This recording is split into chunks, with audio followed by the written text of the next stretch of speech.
Assalamualaikum warahmatullahi wabarakatuh. Perkenalkan, saya Kawan Farista. Di sini saya akan mereview tentang penjara khusus yang terbongkar.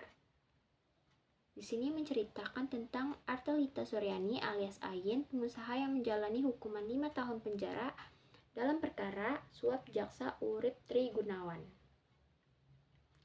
Berawal dari seorang reporter, Budi Riza mendapatkan bukti setelah naik ke bangunan di lantai paling atas rumah sakit ibu dan anak Bunda Alia pada tahun 2009 yang berdiri tepat di samping penjara khusus perempuan Pondok Bambu, Jakarta Timur. Ia punya misi mengintai aktivitas di dalam aula dan informasi awal sudah didapati. Tempat itu menjadi ruang kerja Artalita Suryani alias Ayin. Dan seorang fotografer Arnold Simanjuntak setelah bolak-balik selama 3 hari baru mendapatkan hasil foto di hari ketiga. Namun foto yang dia peroleh kurang bagus secara visual, tapi lumayan untuk menjadi sekedar bukti jurnalistik. Serangkaian investigasi jurnalistik untuk membuktikan informasi awal bahwa Ayin memperoleh fasilitas khusus di penjara. Ia tak pernah menempati sel resminya dan juga menempati aula yang sebenarnya ruang serbaguna. Dan sedikit informasi awal itu diperoleh Budi Setyarso, redaktur utama yang ketika itu memimpin kompartemen investigasi, dari seorang narasumber pada Oktober 2009. Identifikasi informan itu adalah seorang pengusaha dengan jaringan lobi luas. Pada saat itu, ia baru menemui Ayin di penjara Pondok Bambu. Budi merasa percaya dengan informan kepada narasumbernya itu, karena berteman cukup lama dengan pengusaha dan sebagian besar informasi yang sebelumnya diberikan adalah valid. Kekuatan lobi Ayin memperkuat kepercayaan Budi terhadap informasi yang diberikan sang narasumber. Ayin ditangkap penyidik Komisi Pemberantasan Korupsi pada 2008 setelah jaksa Urip Tri Gunawan, ketua tim penyelidik kasus bantuan likuiditas Bank Indonesia untuk Bank Dagang Nasional Indonesia, datang mengambil uang segokan di rumahnya. Sebelum ditangkap, seperti dalam rekaman yang disodorkan jaksa Komisi Anti Korupsi sebagai bukti pengadilan, Ayin menghubungi sejumlah elit politik, petinggi kejaksaan, juga jenderal kepolisian. Kompartemen investigasi mengusulkan rencana liputan ke rapat perencanaan redaksi karena bukti awalnya sangat lemah. Rapat menolak dan meminta tim investigasi melakukan verifikasi lebih dulu. Kemudian diaturlah teknik pembuktian dua penulis muda, Budi Riza dan Yuliawati, ditugasi menyusupi ke penjara Pondok Bambu. Di tim investigasi, Budi ditunjuk menjadi koordinator atau pemimpin proyek ini dan 5 orang anggota lainnya. Bagja Hidayat yang ada saat itu magang menjadi editor di tim investigasi mengatakan lumayan berat menggarap proyek ini. Pertama, informasinya sangat minim.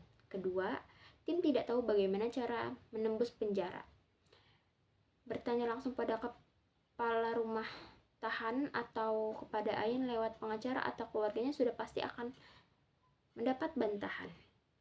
Setelah Ule atau Ulianti dan Budi mencari jalan masuk, Ule mengatakan mendesain sendiri perencanaan di lapangan. Rencana A yang mereka buat gagal. Kemudian akhirnya mereka melakukan plan B. Asal masuk dan cari sendiri narasumber. Ia lolos dari gerbang. Setelah lama dia mencari orang yang kira-kira bisa diajak ngobrol, Ule melihat satu pemuda yang tampaknya gampang diajak berbicara. Pemuda itu ditahan di Pondok Bambu, rumah tahanan khusus perempuan, karena dianggap masih di bawah umur. Ia narapidana kasus narkotika dan menjadi tamping atau tahanan pendamping, orang yang mengurus keperluan tahanan lain. Dan kebetulan ternyata dia juga mengurus Ayin. Setelah beberapa kali berkomunikasi, akhirnya Ule mengaku sebagai wartawan Tempo dan meminta bantuannya untuk mengumpulkan informasi tentang aktivitas Ayin. untuk meredam was-was Ule, menjamin identitas informan tetap aman.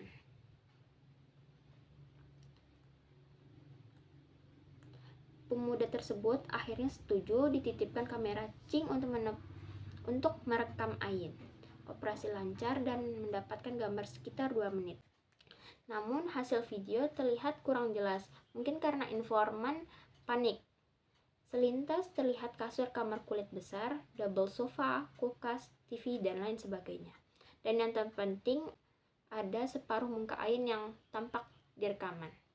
Kemudian, Ule meminta sang informan mengambil ulang rekaman. Pada rekaman kedua, hasilnya jauh lebih baik. Gambar dari rekaman itu diterbitkan. Budi Setiasono menggunakannya untuk presentasi pembuktian informasi awal tentang fasilitas khusus yang diperoleh Ayin kepada rapat redaksi majalah. Yuliawati dan Budi Riza bolak-balik ke penjara untuk memperdalam informasi dan cerita bagaimana aktivitas Ayin, siapa tamunya, kapan mereka datang, dan seterusnya. Cerita paling banyak justru datang dari para sipir yang menceritakan Ayin suka bagi-bagi uang setiap bulan. Ia juga membawa banyak makanan, suka berlatih menari, dan kabarnya mandi dengan air galon. Perkenalannya dengan sang sipir didapat saat mengikuti inspeksi Menteri Hukum dan Hak Asasi Manusia Patrialis Akbar ke dalam tahanan pada medio Oktober 2009. Cerita dan foto sudah lengkap, kesulitan selanjutnya adalah mendapatkan konfirmasi dari Ayin. Budi akhirnya mendapatkan kontak sang supir, lalu janjian bertemu di kawasan Blok M. Beberapa detail diperoleh, lalu Budi menyodorkan surat permintaan wawancara agar disampaikan ke Ayin. Beberapa hari kemudian, Ayin menjawab, ia bersedia asalkan seizin Kementerian Hukum dan Hak Asasi Manusia. Sehari menjelang wawancara, Ule ditelepon informannya. Seorang informan memberikan informasi bahwa aula Bu Ayin sudah dikembalikan ke tempat narapidana. Esok harinya dilakukanlah wawancara oleh Budi Setiarso, Budi Riza, dan Yuliawati di ruang kepala rumah tahanan Pondok Bambu. Sejumlah pejabat penjara pun turut hadir. Kemudian, di akhir wawancara, Tempo meminta izin mengunjungi aula tempat tinggal Ayin. Tentu saja diizinkan karena pada malam sebelumnya tempat itu sudah dikembalikan ke fungsi awalnya.